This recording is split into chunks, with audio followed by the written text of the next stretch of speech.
Приказките на Хели.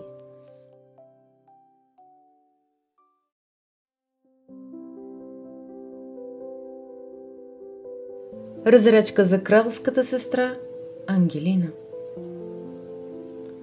Сбрали се кралета на 77 града. От морето та чак до Дунав.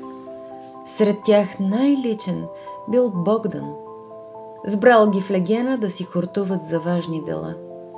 Най-голям и най-пищен, легенът бил най-важен сред всички градове, но вместо за политики, задумали мъжете за Богдановата сестра Ангелина. Аз трябва да я взема, заговорил един, но друг веднага заспорил. Не ти, аз трябва да я взема, за да има мир и спокойствие. Вземеш ли я ти, армия ще видиш на вратата си. Заканил се трети и накрая някой извикал. Крал Богдан да реши на кого ще я даде. И толкова. Хванал се Богдан за главата, заболяло го сърцето. От всички важни дела, които имали да оговарят, те само за Ангелина мислили. Ни търговия им била в ума, ни житниците, ни ги интересували вражите набези, нито опасността, която вечно дебнала отгоре. Затова станал и без да каже нищо, излязал. Отишъл при сестра си и се разгневил. Ангелино, само проблеми с теб. За тебе земята не мирува. Да не бях имал красива сестра, по-добре щях да съм. Слез в твоите подземни килери, отвори си шарените ковчези, вземи си 3 златни парици и иди на чаршията. Купи си здраво въже, Ангелино, 3 си купи. Осочи си гайтаните на белия врат и иди горе на лозята. Там на големия кестен прехвърли въжетата и сама ме отърви, сестро, от проблемите ми, че за тебе, сестро, земята не мирува. Така и казал и тръшнал вратата разгневено. Приседнала Ангелина и заплакала. Да изрече брат и такива думи, без да е сторила нищо лошо. И само защото е красива, тя не можела да го разбере. Не заслужавала ли и тя обич? Не заслужавала ли и тя мир да има като другите хора? Не бил прав, но за да се ядоса толкова много, явно голям проблем се е отворил пред него. Поплакала Ангелина, помислила.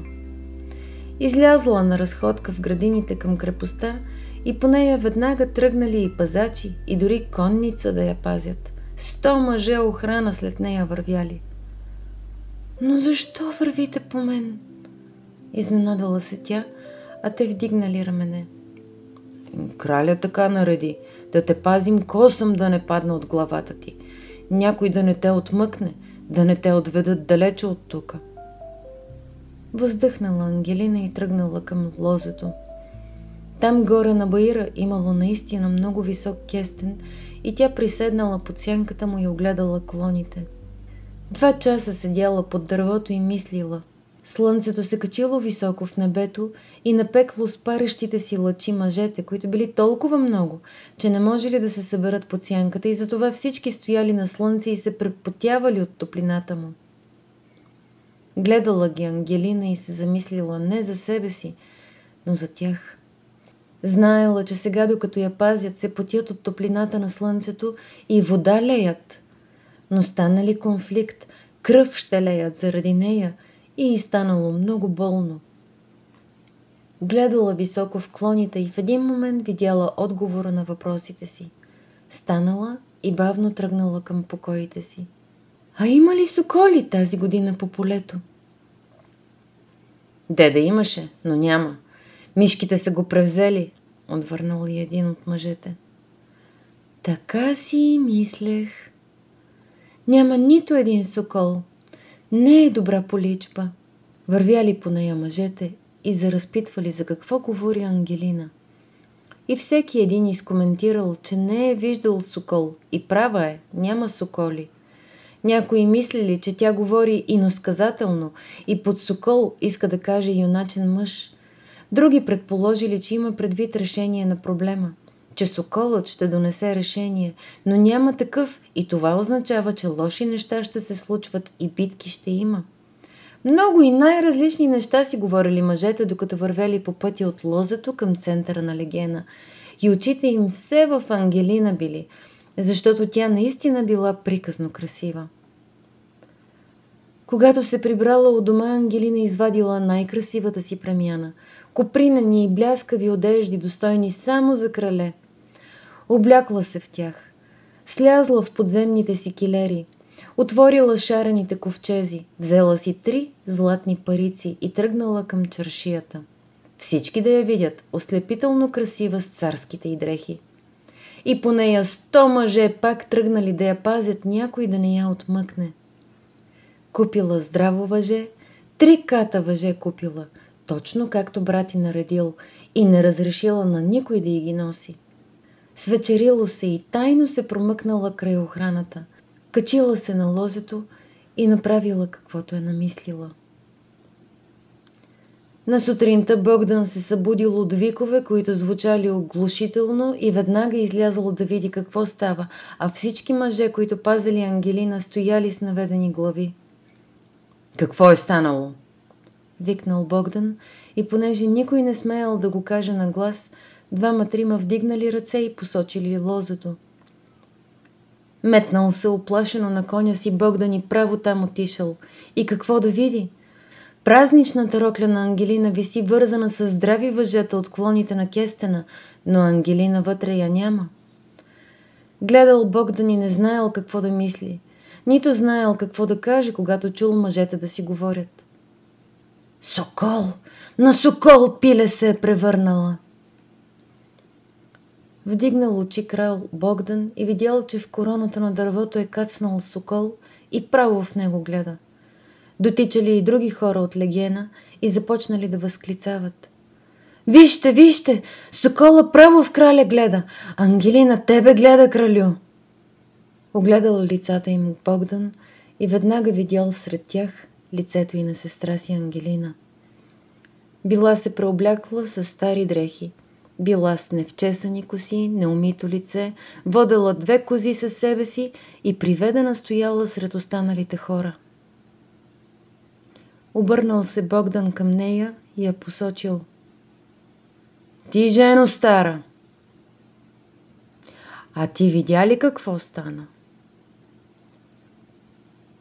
Видях, кралю. Таз заран, като излизах с козите на паша, видях принцесата как скочи от клона и се обеси. И още щом провисна, превърна се на сокол пиле. Ей, това пиле горе в дървото. Вчера го нямаше. Така е, нямаше го, истина е, говореха хората наоколо. Приближил я Богдан и въздъхнал. Сестра му била достойна не за жена на крал, а сама кралица да бъде. И никой не можел да я съди за красотата й. Поставил Богдан в ръцете й торба с жълтици и й казал: Виждам, жено, че не си от нашия край. Когато идеш надалеч, помни ме с добро, така както аз почитам и ще помня моята сестрица, най-красивата жена, която някога се е раждала. А сега тя стана на сокол пиле, за да бди над нас и да ни пази. Мир да има. Кимнала му сестра му и му целунала ръката. Погалил я по главата и се обърнал към мъжете. Поличбата е добра. Връщайте се по къщите си. Обърнал се да погледне Богдан отново сестра си, но тя вече не била там. Потънала в тълпата тя, скрила се сред хората и той повече не я видял. Погледнал към сокола в короните на дървото и се усмихнал. Мирует вече земята, Ангелино. Мирует за тебе. Нави, кралеви, сокол пиле. Сега да ви видя. И той се метнал на коня си развеселен. Богдан не знаел, че докато била Ангелина на пазара, срещнала млад и красив търговец. Богдан не знаел, че търговецът я чака долу на чаршията, за да я отведе много надалеч И Богдан не знаел, че с 3 златни жълтици Ангелина купила не въже да се беси, а свободата си. Някъде много надалеч Ангелина свалила стария изпокъсан плат от косите си и цялата й красота блеснала. Разперила ръцете си и отдолу се видели ръкавите на бялата красива риза. Въздъхнала щастливо и доволно. Гледал я търговецът и очите му само в нея били. Млад и луд от любов, той бил свикнал мъдро да живее, да не вдига шум в събота, да не влиза в конфликти в неделя. И винаги видра му играела на коляно. И винаги му пеел славей в пазвата. Но такава красота като тази на Ангелина не бил срещал досега и бил много щастлив, че пътуват заедно. Някъде много надалеч, защото тя така била поискала.